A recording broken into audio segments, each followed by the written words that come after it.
வணக்கம். நம்ம சேனலுக்கு தொடர்ந்து ஆதரவளித்து கொண்டு இருக்கும் நல்ல உள்ளங்களுக்கு நன்றி. சப்ஸ்கிரைப் பண்ணி பார்த்து ஊக்கம் கொடுங்க. இப்போ நம்ம பார்க்க போகிறது வந்து கதிரானது.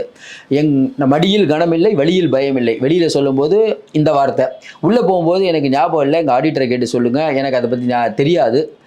இப்படி பலவிதமான விஷயங்கள் தொடர்ந்து நீங்கள் வந்து பாயும் புலியாக இருக்கிறவர்கள் இடி அலுவலகத்திலோ இல்லை மற்ற இட புலனாய்வு அமைப்புகள்கிட்ட போனால் இந்த மாதிரி பேசுகிறாங்கங்கிறத வந்து நாடறியும்.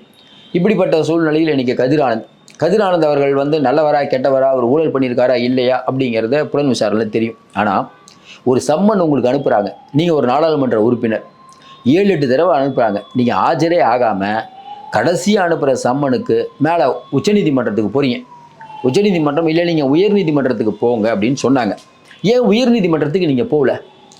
ஏன்னா உயர்நீதிமன்றத்துக்கு போனால் இல்லைங்க சட்டம் தன் கடமையை செய்யும், அமலாக்கத்துறை கூப்பிட்டா போய் தான் ஆகணும்னு சொல்லியிருக்கோம். அதனால் நீங்கள் போனீங்க. அரவிந்த் கெஜ்ரிவால்லேருந்து எல்லாருக்கும் இதே நிலைமை தான். நம்ம என்ன கேட்குறோன்னா, இடி தப்பானா மிகப்பெரிய தப்பு, ஏகப்பட்ட தப்பு பண்ணுறாங்க, மாற்று கருத்தில். ஆனால் நீங்கள் அத்தனை பேரும் முத்தமர்தானா சொல்லுங்கள், உங்கள் ஆசை நெஞ்சை தொட்டு பார்த்து கொள்ளுங்கள், அவ்வளோதான். நீங்கள் கதிரானந்த் அவர்கள் இன்றைக்கி சொல்லியிருக்க உள்ள இடி ஆஃபீஸில் நடக்கிறது என்னன்னு பார்த்தா, வேகமாக இடி ஆஃபீஸ்க்கு வந்துட்டு மறுபடியும் ஓடிட்டார். ஏன் ஓடுறீங்கன்னு பார்த்தா செய்தியாளர் இருக்காங்கங்கிறாங்க. உடனே என்ன, நம்ம அங்கே இருக்க செய்தியாளர்களுக்கே பெரிய அதிர்ச்சியாம். ஏன்னா எல்லோரும் வருவாங்க, செய்தியாளர்கிட்ட இல்லைங்க கொடுக்க முடியாதுன்னு சொல்லிட்டு உள்ளே போவாங்க, அப்படி தானே. வந்துட்டு திரும்பி போனார். ஏன்னா தொடர்ச்சியாக ஒரு 10 வார்த்தை பேச தெரியாது. அதாவது என்னென்னா, இன்றைக்கி இருக்கக்கூடிய ஒரு எம்பி ஆகிறதுக்கு தகுதி திமுக எம்பியுடைய மகனாகவோ இல்லை அமைச்சருடைய மகனாகவோ இருந்தால் பெரிய பொறுப்புக்கு வரலாம் திமுக. அது எல்லாருக்கும் தெரியும். வாரிசு அரசியல் எல்லா கட்சியிலையும் தான் இருக்குது. இப்போ உத்தவ் தாக்கரே பையன் இருக்கார், ஃபரூக் அப்துல்லா பையன் இருக்கார், இங்கே லல்லு பிரசாத் யாதவ் பையன் இருக்கார், நிறைய பேரை சொல்லிக்கிட்டே போகலாம். ஆனால் அந்த கட்சியில் நீங்கள் பார்த்தீங்கன்னா அவர்கள் தங்களை பக்குவப்படுத்திக்குவாங்க. இப்போ வந்து நம்ம உத்தவ் தாக்கரே கட்சியில் வந்து ஆதித்ய தாக்கரே இருக்கார். ஆதித்ய தாக்கரே அவர் மாதிரி ஒரு சிறந்த அறிவாளியே இல்லை அப்படின்ட்டு ஆதித்ய தாக்கரையும் அவங்க பையனும் எங்கேயாவது போகும்போது அவங்க பையனுக்கு யாரும் முக்கியத்துவம் கொடுக்க மாட்டாங்க. அங்கெல்லாம் ஓரளவுக்காவது சுயமரியாதை இருக்கும். ஆனால் இன்றைக்கி பார்த்தீங்கன்னா ஒரு என்ன சொல்கிறதுனே நமக்கு புரியல. அந்த அளவுக்கான விஷயங்கள் நடந்துட்டு இருக்கும்போது என்னங்க அது, நம்ம ஒரு பக்கம் தந்தை பெரியார் வாழ்க நம்மளும் சொல்கிறோம், தந்தை பெரியார் வாழ்க, இது நம்ம எல்லாத்துக்கும் எல்லாம் கிடைக்கணும், இன்னும் குறிப்பாக சொல்லணும்னா இன்றைக்கி மூட நம்பிக்கைகள் ஒழியணும் எப்படின்னு பேசுகிறோம். பாசிச பாஜக நமக்கும் உடன்பாடு தான், பாசிச பாஜக விரட்டணும். ஆனால் இந்த பாசிச பாஜகனுங்கிற ஒன்றை வச்சுக்கிட்டு கம்யூனிஸ்ட் இயக்கங்கள் விசிக எல்லாரும் சேர்ந்து திமுக இந்த அளவுக்கு முட்டு கொடுக்கறத எப்படிங்க ஏற்றுக்க முடியும்? கொஞ்சம் யோசனை பாருங்கள். இந்த பல்கலைக்கழக மாணவி விஷயத்தை வந்து இதே வேறு ஆட்சியில் இருந்தால் எந்த மாதிரியான பிரச்சனை கிளப்பியிருப்பாங்க எதிர்கட்சிகள். ஏன் பெருசாக எதிர்கட்சிகள் கிளப்பலை? இந்த 12 மணி நேரம் பல்ட்டி அடித்தாங்களே, அதுக்கு எந்த அளவுக்கு கிடச்சிருக்கும்? ஒன்றும் வேணாம், நம்ம இதுக்கு மட்டும்தான் பதில்.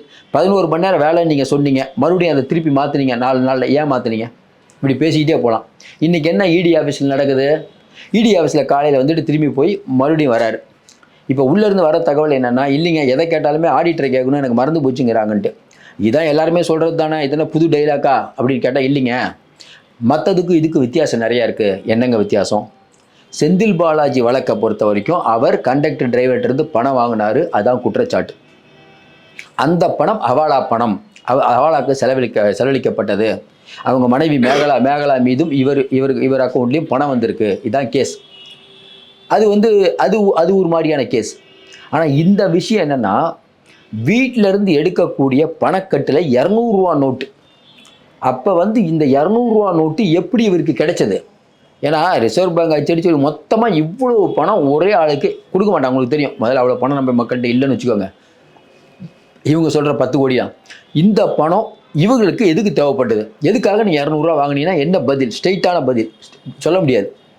அந்த பணம் என்னதில்லைன்னு சொல்லலாம். அப்புறம் எப்படிங்க உங்கள் வீட்டுக்கு வந்து கேட்போம். அடுத்து ரைட்டு, கம்ப்யூட்டர்கள் வந்து 2 கம்ப்யூட்டர் வந்து சீஸ் பண்ணிட்டு போயிட்டாங்க, அதை ரிலீஸ் பண்ணுங்க. நீங்கள் இது வரைக்கும் ரிலீஸ் பண்ணல, கோர்ட்டுக்கு போனீங்க, கோர்ட்டுக்கு ரிலீஸ் பண்ண முடியாதுன்ட்டாங்க. இது ஒரு பழிவாங்கும் நடவடிக்கை. மடியில் கனமில்லை, மக்களே நம்ப மாட்டாங்க. எம்ஜிஆரால் படிக்க வைக்கப்பட்ட துரைமுருகன் எந்த இண்டஸ்ட்ரி வச்சுருந்தார் நமக்கு தெரியல. எப்படி இவ்வளோ சொத்துக்கள், கடல் மாதிரி சொத்துக்கள். எங்கள் அமைச்சர்கள் யாரை கேட்டாலுமே எங்கள் கடல் மாதிரி சொத்துக்கள், நிற்கவே முடியாது. இந்த அமைச்சர் அந்த அமைச்சரில் எல்லா அமைச்சரும் தான் சொல்கிறோம் நம்ம. இன்னும் குறிப்பாக பார்த்தீங்கன்னா இங்கே இருக்கக்கூடிய திமுக பெரும்பாலானவங்க நம்ம சொல்கிறோம், எல்லாருமே பணம் குளிக்கிறாங்க. இவர்களுக்கு ஒரு நியாயம், ஊருக்கு ஒரு நியாயங்கிறது எந்த விதத்திலையோ. இதை ஏதாவது கேட்டோம்னா நாங்கள் வந்து தந்தை பெரியார் அண்ணா, ரைட்டுங்க, தந்தை பெரியார் அண்ணாலாம் நாங்கள் உண்மையிலேயே மதிக்கிறோங்க. பரவாயில்லைங்க, கலைஞரோட எழுத்தாற்றல் படிப்பாற்றல் எல்லாத்தையும் மதிக்கிறோங்க. அதுக்காக என்னங்க ஒரு குடும்பம் இந்த மாதிரிலாம் பண்ணுறது என்னங்க நியாயம்? இதெல்லாம் சரியில்லாத விஷயம் இல்லைங்க. மக்கள் எல்லாத்தையும் பார்த்து தாங்க இருக்காங்க. கதிரானந்த் போய் பார்லிமெண்ட் என்ன பேசுகிறாரு? உதயநிதி எல்லாத்தையும் பேரையும் சொல்லிட்டு உதயநிதி என்னை இங்கே கொண்டு வந்து நிறுத்திய உதயநிதி அவர்களுக்கும் நான் வந்து நன்றி கடன் பட்டிருக்கிறேன். தொகுதி மக்கள் உங்களுக்கு ஓட்டு போட்டாங்க. ஆனால் உண்மையிலேயே பார்த்தீங்கன்னா நீங்கள் நன்றி கடன் பட்டது உதயநிதி அவர்களுக்கும் ஸ்டாலின் அவர்களுக்கும் தான். ஏன்னா அவங்க தான் உங்களை நிறுத்தினாங்க. ஏன்னா யாரை நிற்க வச்சிருந்தாலும் ஜெயிச்சிருக்கோம். ஏன்னா பாசிச்ச பாஜக நம்ம ஒரே ஒரு பாயிண்ட் தான் பிடிப்போம். பாசிச்ச பாஜக அதுக்கேற்ற மாதிரி அண்ணாமலை சில வேலைலாம் பண்ணி இன்னும் ஆளுநர் பண்ணுற வேலையில் திமுகவுடைய கொண்டாட்டம் சூப்பர் கொண்டாட்டம். ஆளுநர் பண்ணுற வேலையெல்லாம் பார்க்கும்போது எடப்பாடி பழனிசாமி பிஜேபி எதிர்த்தே பேச மாட்டார். இது ஒன்று போதாதா? பார்த்தீங்களா, திராவிட திமுக இல்லைன்னா முடியாதுங்க. இந்த மாதிரி ஒரு ஆட்சி உலகத்திலே இருக்காதுங்க. இப்படி ஒரு ஆட்சி எங்கேயாவது கிடைக்குமாங்க? ஆமாங்க, இப்படி ஒரு ஆட்சி கிடைக்காது. ஏன்னா சமூக நீதியை தூக்கி பிடிக்க கட்சி. ஆமாங்க, சமூக நீதியை தூக்கி பிடிக்கிற கட்சினா ஒரே ஒரு சந்தேகம், சிம்பிளாக ஒன்று கேட்குறோம். அந்த அந்த இது தூய்மை பணியாளர்கள், அதாவது வந்து இந்த இதில் பாதாள சாக்கடையில் இறங்கி க்ளீன் பண்ணுவாங்கள்ல, அதில் இறந்தவங்களுடைய வாரிசுகளுக்கு இது கொடுக்கணும், இது வேலைவாய்ப்பு கொடுக்கணும். அதுக்கு என்ன திரும்ப பண்ணியிருக்காங்க இந்த அரசாங்கம்? அவங்களுக்கு அந்த கழிவு நீர் சுத்தம் பண்ணுற இயந்திரம் இருக்குல்ல, அதை வந்து வாங்கி கொடுத்துருக்காங்க லோனில். ஏங்க, கழிவு நீர் சுத்தம் பண்ணுறவங்களுக்கு ஒரு ஆட்டோ வாங்கி கொடுங்க, இல்லை ஒரு பெட்டிக்கடை வச்சு கொடுங்க, இல்லை வேறு ஏதாவது தொழில் பண்ண கொடுங்க, இல்லை உதவித்தொகை கொடுங்க, அவங்க பார்த்துக்குவாங்க. அப்பா செய்கிற தொழில் பையனுமே செய்யணுமா? அப்புறம் கேட்டால் பிஜேபி குலக்கல்வியை ஆதரிக்கிறது. அப்போ இது என்னங்க? எனக்கு ஒன்றுமே புரியலைங்க. என்னங்க அவங்க என்னென்ன அவன் விவசாயிகள் அவங்க போராட விடுறாங்க, விவசாயிகள் பாசிச பாஜக விவசாயிகளுக்கு போராட விடுதுங்கிறீங்க. நீங்கள் பரந்தூரில் என்ன பண்ணிட்டு இருக்கீங்க? அதானே பண்ணிட்டு இருக்கீங்க. 8 வழிச்சாலை, ஐயோ 8 வழிச்சாலையெல்லாம் பசுமையே போச்சு. நீங்கள் தான் குடி பிடிச்சிங்க. இன்றைக்கி ஏவாவேலு சொல்கிறாரு, இல்லை இப்போ 8 வழிச்சாலை சூப்பரான சாலை, அது வந்தால் தான் வளர்ச்சி பெருகும். நமக்கு ஒன்றும் தலை சுற்றுது. என்னங்க, அதிமுக இருக்கும்போது இல்லை நீங்கள் இருக்குங்கிறீங்க. இந்த பக்கம் என்னடானா டைவெர்ட் பண்ணுறதுக்கு நிறைய விஷயம். அதாவது யார் அமாவாசைன்னு சொல்லிட்டு செந்தில் பாலாஜிக்கு எடப்பாடிக்குமான மோதல். மக்களுடைய பிரச்சனையே பேசாமல் இதையே பற்றி பேசிகிட்டு இருந்தீங்கன்னா எங்கே தான் போய் முடிய போகுது? அப்போ கதிரானந்த் தப்பே பண்ணலையா, ஊழலே பண்ணலையோ? அப்படி நம்ம என்ன நினைப்போம்? இப்போ கதிரானந்த் ஊழலே பண்ணல சொல்லிகிட்டே போகலாம். இந்த தொடர்ந்து நடக்கக்கூடிய நிகழ்வுலாம் பார்த்தா இதெல்லாம் என்னதான் நடந்தது? எதுவுமே நடக்கலையா? ஒன்றுமே புரியல இதெல்லாம் பார்க்கும்போது. அதிமுக திட்டுறது ஒன்றுமே போய் இது வந்து சரியான அரசியல் பார்வையை நமக்கு தெரியல. இன்றைக்கி இருக்கக்கூடிய அரசியலை பார்த்தீங்கன்னா பெரியார் திட்டினார் போனார், அது ஒரு சர்ச்சை. மக்கள் பிரச்சனைகள் எல்லாம் மறக்கடிக்கப்பட்டிருது. பல்கலைக்கழக மாணவி விஷயம் மறக்கடிக்கப்பட்டு ஆளுநர் விஷயம் மேலோங்கி நிற்குது, சீமானுடைய விஷயம் மேலோங்கி நிற்குது.